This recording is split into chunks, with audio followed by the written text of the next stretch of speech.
नमस्कार बच्चों, एनसीईआरटी नए सिलेबस की कक्षा 10 के विद्यार्थियों का एक बार फिर मेरे चैनल पर स्वागत। तो हम पढ़ रहे थे विज्ञान का पहला पाठ रासायनिक अभिक्रियाएं एवं समीकरण। तो इसमें हमने कुछ प्रारंभिक बातें पढ़ने के बाद अब हम पढ़ेंगे कि आयनों से यौगिक कैसे बनते हैं। तो मैंने आपको एक पहले वीडियो के अंदर आयन भिन्न प्रकार के आयनों की पूरी टेबल जो है आपको उपलब्ध कराई थी। तो मैं समझता हूँ कि आपने उनको नोट किया होगा, जैसे एकल संयोजी धनायन, ऋणायन सब मैंने आपको नोट कराए थे। तो अगर नहीं कराए तो मैं उसका लिंक जो है इस वीडियो के डिस्क्रिप्शन में डाल दूंगा, तो आप वहाँ से देखें, जरूर उनको लर्न करें। और आज हम सीखेंगे कि आयनों से यौगिक कैसे बनते हैं, उनके नाम कैसे लिखे जाते हैं। तो आज हम संपूर्ण प्रक्रिया को बहुत ही आसान तरीके से समझेंगे। तो आज का वीडियो बहुत ही महत्वपूर्ण है आपके रसायन विज्ञान के सुधार के लिए। तो ठीक है, अपने चलते हैं टेक्स्ट पर। तो ये बच्चों यहाँ पर जैसे मैंने लिखा है कि एकल संयोजी धनायन और ऋणायन। तो हमने देखा कि 3 प्रकार के धन संयोजी होते हैं और 3 प्रकार के होते हैं ऋण संयोजी। इस प्रकार से 9 प्रकार से हम यौगिकों का निर्माण कर सकते हैं। तो एक एक करके 9 को हम समझते हैं। तो जैसे पहले मैंने लिया है एकल संयोजी धनायन और एकल संयोजी ही ऋणायन है, अर्थात इनकी एक एक संयोजकताएं। तो आप ये बात अच्छी तरह इस बात नोट कर लें कि जब संयोजकताएं बराबर होती है तो जब यौगिक बनता है तो संयोजकताएं परस्पर कैंसिल हो जाती है। जैसे मैं यहाँ पर आपको बनाकर बताऊं कि जब हम सोडियम का क्लोराइड के साथ यौगिक बनाएंगे तो Na आप देख सकते हैं कि +1 है और Cl -1 है।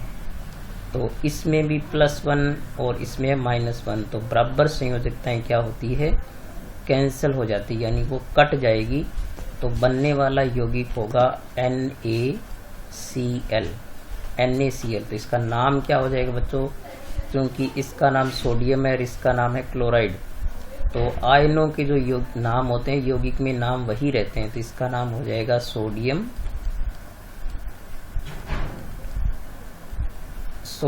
क्लोराइड। ठीक है। तो अब मैं नाम जो है वो सबके नहीं लिखूंगा बच्चों, क्योंकि वीडियो वरना काफ़ी लंबा हो जाएगा। तो नाम जो है वो आयनों के ही नाम रहते हैं यहाँ पर। अब आप देखें यहाँ पर कि जैसे दूसरा आपके पास सोडियम को नाइट्रेट के साथ भी लेकर के यौगिक बना सकते हैं। और पहले हम बनाते हैं अमोनियम का जो है वो नाइट्रेट के साथ। तो आप देख सकते हैं कि अमोनियम आपके पास है NH4+1 और नाइट्रेट जो है आपके पास है NO3-1। तो आपने देखा यहाँ पर +1 और यहाँ पर -1 कट गए, तो बनने वाला यौगिक होगा NH4NO3। और नाम की बात करें तो इसका नाम है अमोनियम, इसका नाम है नाइट्रेट। तो इस प्रकार बच्चों ये NH4NO3 का नाम हो गया अमोनियम नाइट्रेट। ठीक है, यानी आयनों के नाम जो होते हैं वही यौगिकों के नाम होते हैं। तो यहाँ पर आप ये बात अच्छी तरह नोट कर लीजिए। अब यहाँ पर आप देख सकते हैं कि ये है कैल्शियम और ये ऑक्साइड की, इनकी 2-2 संयोजकताएं। तो बनने वाला यौगिक इस प्रकार से होगा जैसे Ca+2 और O-2। ठीक है, तो इनकी भी संयोजकताएं बराबर है, तो ये कैंसिल हो जाएगी। तो इस प्रकार से बनेगा CaO। तो इसका नाम हो जाएगा बच्चों कैल्शियम ऑक्साइड, क्योंकि इनके आयनों के नाम है कैल्शियम और ये ऑक्साइड। तो बनने वाला हो गया कैल्शियम ऑक्साइड। ठीक है, कैल्शियम ऑक्साइड। और इसी प्रकार से आप यहाँ देख रहे हैं कि ये Fe+2, तो इसकी संयोजकता +2 है और सल्फेट की संयोजकता कितनी होती है, -। तो ये भी बराबर है, तो ये कैंसिल हो जाएगी। तो बनने वाला यौगिक होगा FeSO4, यानी इसका नाम क्या है, यहाँ पर Fe का फेरस होता है और इसका सल्फेट होता है। तो बनने वाला यौगिक हो गया फेरस सल्फेट। यानी आपने 2 बातें नोट की कि जब संयोजकताएं बराबर होती है तो वो कैंसिल हो जाती है परस्पर, और नाम जो है वो क्या है, जो आयनों के नाम होते हैं वही यौगिक में नाम रहते हैं। तो ये हो गया फेरस सल्फेट। अब यहाँ पर आगे हम देखते हैं कि यहाँ पर ये 3 संयोजकताओं वाले हैं। तो यहाँ पर एल्यूमिनियम आपके पास आप देख सकते हैं कि एल्यूमिनियम होता है Al+3। और नाइट्राइड होता है N-3। तो यहाँ पर +3 और यहाँ पर -3 कैंसिल हो गया, तो बनने वाला यौगिक हो गया AlN। तो इसका नाम क्या हो जाएगा, क्योंकि Al का नाम एल्यूमिनियम होता है और N का नाइट्राइड होता है, आयन का नाम, तो बनने वाला यौगिक हो गया आपका एल्यूमिनियम नाइट्राइड। ठीक है, नाइट्राइड है ये। ठीक है, एक नाइट्राइड अलग होता है बच्चों, नाइट्राइड अलग होता है, तो ये एल्यूमिनियम नाइट्राइड हो गया। इस प्रकार से आप यहाँ देख सकते हैं Fe+3 और PO4-3। तो Fe यानी इसकी संयोजकता +3 है और PO4 यानी फॉस्फेट की संयोजकता -3 होती है। तो ये भी बराबर है, तो ये कैंसिल हो जाएगी, तो बनने वाला यौगिक हो गया FePO4। तो नाम इसका हो जाएगा बच्चों फेरिक फॉस्फेट। ठीक है, क्योंकि Fe का नाम यहाँ पर क्या है, 3 संयोजकता वाले का फेरिक होता है, तो ये हो गया फेरिक फॉस्फेट। तो यहाँ तक तो संयोजकताएं जो अपने पढ़ी बच्चों वो बराबर थी, प्लस और माइनस वाली तो परस्पर कैंसिल हो जाती है, तो इस प्रकार से इनके यौगिक बन जाते हैं। लेकिन जब आपके पास संयोजकताएं बराबर नहीं हो तब आप क्या करेंगे, जैसे यहाँ पर आप देख सकते हैं कि द्विव संयोजी धनायन है लेकिन एकल संयोजी ऋणायन है। ठीक है, तो इनमें क्या होता है आपको याद रखना अच्छी तरह कि जब संयोजकताएं बराबर नहीं हो, यानी मैग्नीशियम की संयोजकता आप देख रहे हैं +2 होती है और हाइड्रोक्साइड की संयोजकता जो है वो क्या होती है, OH-1 होती है। तो यहाँ पर जब संयोजकताएं बराबर नहीं हो तो ये वज्र गुणा हो जाती है, यानी इसकी संयोजकता इधर आ जाएगी और इसकी संयोजकता इधर नीचे लगेगी। तो यहाँ पर 1 तो लिखने की ज़रूरत नहीं है, तो मैग्नीशियम के तो लगेगी 1, तो 1 तो लिखते नहीं है। और OH के जो है वो क्या लगेगी बच्चों, इसको ब्रैकेट में रखना पड़ेगा क्योंकि ये द्विपरमाणविक आयन है, तो ये यहाँ पर लग जाएगा 2। तो इस प्रकार से Mg का नाम होता है मैग्नीशियम और इसका OH का नाम होता है हाइड्रोक्साइड। ठीक है, तो बनने वाला यौगिक क्या हो गया, मैग्नीशियम हाइड्रोक्साइड हो जाएगा।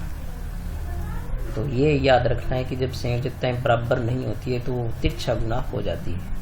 इसी प्रकार आप यहाँ पर देख रहे हैं Cu+2 यानी क्यूप्रिक हो गया और Br-2 हो -1 है आपके पास, तो ये भी तिरछा गुना हो जाएंगे इस प्रकार से। तो Cu+1 तो लिखने की आवश्यकता नहीं है, लेकिन ये Br के क्या लग जाएगा 2। तो यहाँ पर इसका नाम क्यूप्रिक है, इसका ब्रोमाइड है, तो ये बन गया आपके पास क्यूप्रिक ब्रोमाइड। ठीक है, तो ये इसका नाम हो जाएगा। तो इस प्रकार आपने देखा कि जब संयोजकताएं बराबर नहीं है तो वो तिरछा गुना हो जाती है। फिर आप यहाँ पर देखें कि ये त्रिसंयोजी धनायन है और एकल संयोजी ऋणायन है, तो इनमें भी ऐसा ही संयोजकताएं बराबर नहीं हो तो वो तिरछा गुना हो जाएगी। ठीक है, तो यहाँ से अपने देखें कि Al+3 है, Al+3 है लेकिन NO3-1 है, तो ये एल्यूमिनियम है, ये नाइट्रेट है, तो तिरछा गुणा करेंगे आप इस प्रकार से, तो Al के जो है वो 1 लग जाएगा, लेकिन NO3 जो है यहाँ पर ये 3 लगेगा, तो बच्चों इसको ब्रैकेट में रखना पड़ेगा क्योंकि अन्यथा ये यहाँ भी 3 है और वैसे भी ये द्विपरमाणविक आयन है, तो यहाँ पर लग जाएगा 3, ये वाला 3 यहाँ लग जाएगा। तो इस प्रकार से ये बन गया एल्यूमिनियम नाइट्रेट, क्योंकि इसका नाम एल्यूमिनियम है, इसका नाइट्रेट है, तो बनने वाला यौगिक हो गया आपके पास एल्यूमिनियम नाइट्रेट। ठीक है, तो ये पूरा नाम इसका आप लिख लेना। अब यहाँ पर आप देखें कि ये फेरिक है, तो फेरिक होता है Fe+3, फेरस होता है Fe+2 और ये Cn-1, तो इनकी भी संयोजकताएं तिरछा गुना हो जाएगी, तो Fe और आपको Cn को ब्रैकेट में रखना पड़ेगा क्योंकि ये द्विपरमाणविक आयन जब भी होते हैं या जितने बहुपरमाणविक आयन हो तो उनको ब्रैकेट में रखना पड़ता है। तो ये आपके पास हो गया फेरिक और Cn होता है साइनाइड। ठीक है, तो फेरिक साइनाइड हो जाएगा, इसका पूरा नाम लिख लेना आप। इसी प्रकार से आप यहाँ देखें बच्चों कि यहाँ पर ये एकल संयोजी धनायन है लेकिन दिव्य संयोजी ऋणायन है। तो यहाँ पर आप देख सकते हैं कि K की संयोजकता +1 है और कार्बोनेट की संयोजकता जो है वो यहाँ पर कितनी है, -2 है। तो ये भी जब बराबर नहीं हो तो क्या हो जाती है, ऐसे तिरछा गुणा हो जाती है। तो यहाँ पर आप देख सकते हैं कि K के कितना लग जाएगा, 2, और यहाँ पर 1 लिखने की आवश्यकता नहीं होती है। तो यहाँ पर आप देखेंगे इसका नाम क्या होगा, K का नाम पोटेशियम होता है, CO3 होता है कार्बोनेट। तो ये हो गया पोटेशियम कार्बोनेट, ठीक है, पोटेशियम कार्बोनेट हो गया बच्चों इसका नाम। फिर आप देखें यहाँ पर आगे हाइड्रोजन है तो H+1 होता है और सल्फाइड होती है S-2, तो ये भी तिरछा गुणा हो जाएंगे। तो H2 लगेगा और S के 1 लगेगा, 1 की आवश्यकता नहीं होती है। तो ये हो गई इसका नाम हो गया, ये हाइड्रोजन सल्फाइड गैस है। तो H का नाम हाइड्रोजन है और ये होगी सल्फाइड, ठीक है। तो इस प्रकार से ये बन गया हाइड्रोजन सल्फाइड। तो इस प्रकार से जब देखा आपने कि संयोजकताएं बराबर नहीं हो तो वो तिरछा गुणा हो जाती है, उनके नाम जो है वो आयनों के नाम होते हैं, वही रहते हैं। अब हम देखते हैं कि यहाँ पर एकल संयोजी धनायन है लेकिन त्रिसंयोजी ऋणायन है। तो ये भी संयोजकताएं बराबर नहीं है तो तिरछा गुणा हो जाएगी। तो Cu+1 यानी ये Q+ है और P-3 है आपके पास, तो ये क्या होता है, फॉस्फाइड होता है। तो ये यहाँ पर फॉस्फाइड है और ये फॉस्फाइड है, ये सूत्र आपको अच्छी तरह याद रखना है। तो यहाँ पर ये तिरछा गुणा हो जाएंगे क्योंकि संयोजकताएं बराबर नहीं हो तो क्या कर दो, तिरछा गुणा कर दो इनको। तो Cu के लग जाएगा 3 और साथ में आ जाएगा P1, लिखने की आवश्यकता नहीं है। तो ये हो गया Q+ फॉस्फाइड, ठीक है बच्चों, इसका नाम हो जाएगा Q+ फॉस्फाइड, ठीक है। तो ये हो गया Q+ फॉस्फाइड। तो ये जब संयोजकताएं बराबर नहीं हो तो तिरछा गुणा कर दो, ये आपको अब याद हो गया होगा। और यहाँ पर है अमोनियम और ये फॉस्फाइड। तो अमोनियम का फॉर्मूला होता है NH4+1 और फॉस्फाइड का आप देख रहे हैं PO2-3, ठीक है। तो यहाँ पर आप देख सकते हैं कि NH4, तो ये फॉर्मूला बन जाएगा NH4, जो चूंकि बच्चों जब यहाँ पर आप 3 लगाएंगे तो इसको ब्रैकेट में रखना पड़ेगा क्योंकि ये द्विपरमाणविक आयन है। और PO2 के यहाँ पर कुछ भी लगाने की आवश्यकता नहीं क्योंकि 1 है। तो ये बन गया अमोनियम फॉस्फाइड, ये बन गया अमोनियम फॉस्फाइड, ठीक है, क्योंकि इसका नाम अमोनियम है और इसका फॉस्फाइड है तो ये अमोनियम फॉस्फाइड हो गया। अब हम चलते हैं आगे वाले पर। यहाँ पर आप देख सकते हैं कि द्विव संयोजी धनायन है और त्रिसंयोजी ऋणायन है। तो द्विव संयोजी धनायन आप देख सकते हैं कि यहाँ Zn+2 यानी जिंक हो गया और ये N-3। तो इनकी संयोजकताएं बराबर नहीं है तो तिरछा गुणा कर दो आप इनको। तो तिरछा गुणा करेंगे तो Zn के क्या लग जाएगी, ये 3 लग जाएगा। तो Zn3 और N2। तो ये हो गया बच्चों, क्योंकि इसका नाम जिंक है और इसका नाइट्राइड है तो इसका नाम बन गया जिंक नाइट्राइड, ठीक है, जिंक नाइट्राइड। तो इस प्रकार से ये यौगिक बन जाते हैं। अब यहाँ पर आपके पास है ये क्यूप्रिक, Cu+2 जो होता है वो क्यूप्रिक होता है और Cu+1 होता है क्यूप्रस। तो Cu+2 है और PO4-3, तो इनकी भी संयोजकताएं बराबर नहीं है तो तिरछा गुणा हो जाएगी। तो ये बन जाएगा Cu3 और चूंकि ये द्विपरमाणविक आयन है तो इसमें ब्रैकेट लगाना पड़ेगा। तो PO4-2 आ जाएगी, 2 इधर आ जाएगा, 3 इधर आ जाएगा।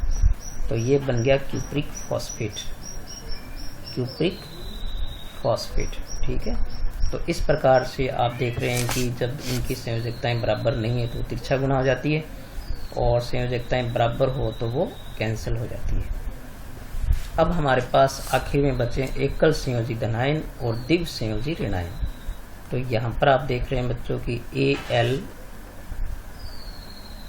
त्रिसंयोजी धनायन है बच्चों और द्विसंयोजी ऋणायन है। तो Al+3 और SO4 -2। तो चूंकि यहाँ भी संयोजकताएं बराबर नहीं है तो आप इनको तिरछा गुणा करेंगे तो Al के क्या लग जाएगा, ये 2 यहाँ आएगा और 3 यहाँ पर आएगा, तो इसको ब्रैकेट में रखना पड़ेगा। तो SO4 की थ्राइस होगी यहाँ, ठीक है। तो ये बन जाएगा एल्यूमिनियम सल्फेट, सॉरी यहाँ पर सल्फाइट है बच्चों, यहाँ पर SO4 नहीं है SO3 है, ये याद रखें यहाँ पर। तो एल्यूमिनियम क्या हो गया, ये एल्यूमिनियम सल्फाइट है, सल्फाइट, ठीक है, यहाँ पर सल्फाइट है इसका नाम। और फिर आपके पास है फेरिक और कार्बोनेट, तो Fe+3 है आपके पास और CO3 -2 है। तो आप देख सकते हैं कि यहाँ भी संयोजकताएं बराबर नहीं है, तिरछा गुणा कर दो तो इस प्रकार से Fe2 हो जाएगा और यहाँ ब्रैकेट लगाना पड़ेगा, तो ये CO3 की थ्राइस हो जाएगी। तो यहाँ पर इसका नाम बन गया फेरिक कार्बोनेट, फेरिक कार्बोनेट। तो आपने यहाँ पर 2 बातें सीखी है बच्चों आज। वो 2 बातें क्या है कि जब संयोजकताएं बराबर हो तो वो कैंसिल हो जाती है और बराबर नहीं हो तो वो तिरछा गुणा हो जाती है। तो यहाँ पर ये 3 बातें आप याद रखिए बच्चों। संयोजकताएं बराबर हो तो काट दो और यौगिक बना दो, और संयोजकताएं जब बराबर नहीं हो तो तिरछा गुणा कर दो, और जब आप संयोजकताएं बराबर नहीं हो और तिरछा गुणा करें और बहुपरमाणविक आयन हो, यानी किसी आयन में एक से ज़्यादा प्रकार के परमाणु हो, तो उसको ब्रैकेट में लिखो। तो आज हमने या आपने देखा कि ये भिन्न भिन्न प्रकार के यौगिक बनाने सीखे हैं। तो आप इस वीडियो को 2-3 बार गौर से देखिए, और बहुत सारे आयन और भी होते हैं। तो यहाँ मैंने 2 आयन लेकर के आपको समझाया है। आप इनके अतिरिक्त आयन लेकर के भी यौगिकों का निर्माण कर सकते हैं, यानी एक धनायन और एक ऋणायन। तो आप यहाँ पर आप नोट रखिए कि यौगिक कैसे बनता है। यौगिक का जब आप सूत्र बनाएं, यानी उसका अणु सूत्र आप जब बनाएं तो यौगिक कैसे बनता है, एक धनायन और +1 ऋणायन, ठीक है, एक ऋणायन। इनको लेकर के आप क्या कर सकते हैं, यौगिक बना सकते हैं। कोई भी एक धनायन और कोई भी एक ऋणायन को लेकर के आप जैव यौगिक का सूत्र बना सकते हैं, उसका नाम लिख सकते हैं। और यौगिक के सूत्र में नाम क्या होता है बच्चों, धनायन और ऋणायनों के जो नाम होते हैं वही यौगिक के अंदर नाम रहते हैं। जैसे यहाँ पर ये सोडियम है, ये क्लोराइड है, तो सोडियम क्लोराइड हो गई। यूँ नहीं है कि क्लोरीन नहीं है, क्योंकि आयन बनने के बाद जो ऋणायन होते हैं उनके नाम बदल जाते हैं, धनायनों के नाम वही रहते हैं। तो यौगिक के अंदर नाम जो होते हैं वो क्या होते हैं, उनके आयनों के नाम होते हैं। तो इस प्रकार से आज हमने जो है वो आयनों से यौगिक बनाने सीखे हैं। तो हमने देखा कि इसमें कार्बन के या कुछ यौगिक नहीं आए हैं, तो उनके बारे में मैं थोड़ा सा आपको बता देता हूँ। तो बच्चों चतुसंयोजी जो होते हैं, जो कार्बन, जैसे आप देख सकते हैं कि कार्बन जो होता है उसकी संयोजकता 4 होती है। उसको प्लस लिखो या मत लिखो, लेकिन और इसी प्रकार से सिलिकॉन जो होती है उसकी भी कितनी होती है, 4 होती है। लेकिन ये 4 वाले यौगिक है तो ये इलेक्ट्रॉन लेने देने से यौगिक नहीं बनता है इनका धनायन ऋणायन से। तो ये बनाते हैं सहसंयोजी यौगिक। क्या बनाते हैं, ये सहसंयोजी यौगिक बनाते हैं, ठीक है। सहसंयोजी यौगिकों का निर्माण करते हैं। अब सहसंयोजी यौगिक कैसे बनते हैं वो अपने को यहाँ पर समझना है कि ये इलेक्ट्रॉनों का साझा करते हैं, ठीक है। तो ये कार्बन और सिलिकॉन जो होते हैं ये क्या करते हैं, सहसंयोजक यौगिक बनाते हैं, और ये इलेक्ट्रॉन का क्या करते हैं बच्चों, साझा करते हैं। यानी इलेक्ट्रॉनों का साझा करके और अपना अष्टक पूर्ण करते हैं। जो आयनिक यौगिक होते हैं वो इलेक्ट्रॉन लेकर के या दे करके करते हैं, और ये क्या करते हैं, इलेक्ट्रॉनों को जो वो साझा करके जो है वो अष्टक पूर्ण करते हैं। तो आप देख सकते हैं कि जैसे कार्बन जो होता है, तो कार्बन का जब अपने इलेक्ट्रॉन विन्यास लिखा था तो उसमें अपने देखा था कि कार्बन के पास 4 इलेक्ट्रॉन होते हैं अपने संयोजी कोष में, कितने होते हैं? 4 इलेक्ट्रॉन होते हैं। तो इस प्रकार से इसके 4 इलेक्ट्रॉनों को अपने दर्शा सकते हैं। अब ये क्या करता है कि 4 इलेक्ट्रॉनों का साझा करता है किसी ऐसे तत्व के साथ जिसके पास 1 इलेक्ट्रॉन की कमी हो। तो क्या करता है कि उनके साथ ये साझा करके और 1 इलेक्ट्रॉन लेता है और 1 इलेक्ट्रॉन देता है। तो ये अपने कंडीशन में आपको एक बना करके बताता हूँ। जैसे ये कार्बन है और क्लोरीन की यदि बात करें बच्चों, तो क्लोरीन के क्या होता है कि संयोजी कोष में 7 इलेक्ट्रॉन होते हैं। तो यहाँ पर 1 2 3 4 5 6 और ये हो गया 7। तो इस प्रकार से यहाँ देखो बच्चों, इसके पास 1 इलेक्ट्रॉन है, ठीक है, और इसके पास 1 इलेक्ट्रॉन की कमी है। तो ये क्या करता है, 1 इलेक्ट्रॉन का इसके साथ साझा कर लेता है। तो इस प्रकार से आप कल्पना करो कि यदि ऐसे 4 क्लोरीन के जो परमाणु हो वो इस कार्बन के चारों ओर आकर के यदि साझा करते हैं तो इनके भी अष्टक पूर्ण हो जाएंगे और इनके भी अष्टक पूर्ण हो जाएंगे।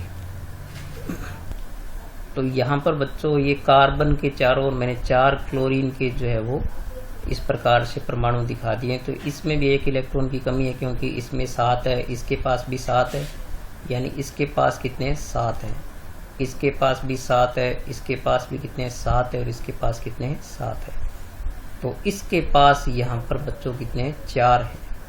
तो ये क्या करता है कि 1 इससे ले लेता 5 हो गए, 1 इससे लेगा 6 हो गए, 1 इसके साथ साझा करेगा 7 हो गए, 1 इसके साथ करेगा तो 8 हो गए। तो इस प्रकार से जो इलेक्ट्रॉनों का साझा करते हैं, तो यहाँ पर ये साझा हुआ, यहाँ पर ये साझा हुआ और 1 यहाँ पर जो साझा हुआ और 1 यहाँ पर ये जो साझा होता है। तो ये जो 2 इलेक्ट्रॉनों के साझे से एकल बंध का निर्माण हो जाता है। तो इस प्रकार से जो बनने वाले यौगिक का सूत्र हो जाएगा वो बच्चों अपने इस प्रकार से लिख सकते हैं। जैसे C हो गया, ये यहाँ पर जो 2 इलेक्ट्रॉन का साझा है वो बंध बन गया और यहाँ पर ये हो गया Cl और यहाँ पर भी क्या बन गया Cl और यहाँ पर भी हो गया Cl और यहाँ पर भी हो गया Cl। तो इस प्रकार से आप देख सकते हैं कि ये इसको हम लिख सकते हैं CCl4। तो ये हो गया कार्बन टेट्रा क्लोराइड। इस प्रकार से आप यहाँ पर कार्बन के साथ हाइड्रोजन को लेकर के भी यौगिक आप बना सकते हैं, क्योंकि हाइड्रोजन के पास 1 इलेक्ट्रॉन होता है और उसको अपना बाह्यतम कोष भरने के लिए 1 इलेक्ट्रॉन और चाहिए होता है। तो जब क्लोरीन की जगह आप हाइड्रोजन लेंगे तो जो यौगिक बन जाएगा वो बन जाएगा CH4, यानी मीथेन जो होता है वो बन जाएगा। तो इस प्रकार से आज हमने आयनिक यौगिक और सहसंयोजक यौगिकों को समझा है। तो मैं समझता हूँ कि आप ये वीडियो बहुत गौर से देखेंगे और इन चीज़ों को सीखेंगे। ये बहुत काम आने वाली चीज़ आपको, अगर आप आगे साइंस पढ़ते हैं तो बहुत ज़रूरी है, और अभी आपको अच्छे नंबर बनाने के लिए रसायन विज्ञान में ये बहुत ही ज़रूरी है। तो आज का वीडियो आप गौर से देखें और 2-3 बार देखें, और जो कुछ अन्य इस प्रकार की यौगिकों के निर्माण करके और अपनी तरफ से और मुझे जो है वो आप फ़ोटो खींच करके व्हाट्सएप पर भेजें, ताकि आपको जो है वो इसमें विश्वास हो जाए कि आप खुद काम कर सकते हैं। और कोई गलती होगी तो मैं आपको बता दूंगा अगर किसी प्रकार की समस्या आएगी तो ठीक है बच्चों, आप काफ़ी रुचि ले रहे हैं मेरी वीडियोज़ को, लेकिन एक मैं आपसे शिकायत करूँगा कि आप मेरी वीडियो को लाइक बहुत कम कर रहे हैं, देख रहे हैं लेकिन लाइक नहीं कर रहे हैं। तो आप लाइक ज़रूर करें, कमेंट ज़रूर करें।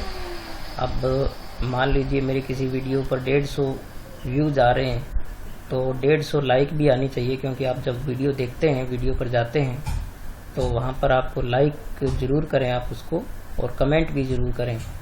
तो मैं अपेक्षा रखता हूँ कि इस बार के इस वीडियो में आप मुझे ज़रूर लाइक देंगे ज़्यादा से ज़्यादा, क्योंकि जब आप वीडियो पर जाते हैं तो और वीडियो देखते भी हैं तो आप उसको लाइक ज़रूर करें, लाइक का बटन दबाएं, और ताकि मुझे भी इसका भरोसा हो कि आपको वीडियो अच्छा लग रहा है। ठीक है बच्चों, आप पढ़ते रहिए, मेरा चैनल देखते रहिए, अपने दोस्तों, रिश्तेदारों, अपने भाई बहनों को भी कहिए, और ज़्यादा से ज़्यादा लाइक कीजिए और शेयर कीजिए वीडियो को, और पढ़ते रहिए और अपना स्वास्थ्य का ध्यान रखिए, और सब घर वालों का भी ध्यान रखिए, आप अपने घर के सदस्यों का। और आप पढ़ते रहिए लगातार, ठीक है। मिलेंगे नेक्स्ट वीडियो में, तब तक नमस्कार।